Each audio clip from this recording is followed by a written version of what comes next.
গায়ের রং নয়, ব্যক্তিত্বই আসল। লোকাল ট্রেনের জানলায় একটি মিষ্টি মুখের শ্যামবর্ণা মেয়ে বসে গল্পের বই পড়ছে। উল্টো দিকের সিটে অপরূপ সুন্দরী একটি মেয়ে ও তার মা বসে। মেয়েটির তরুণী বয়সের রূপকে মাঝবয়সী মাও যেন পাল্লা দিচ্ছে। দুজনেই যেন ডানাকাটা পড়ি। সমস্যা হলো যখন জানালা দিয়ে সুন্দরী মেয়েটির মুখে রোদ এসে পড়তে লাগলো।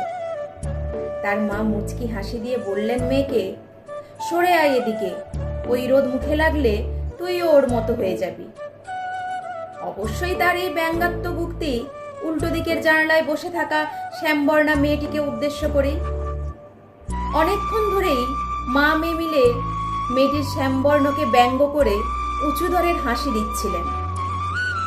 অবশেষে মেয়েটি মুখ খুলল।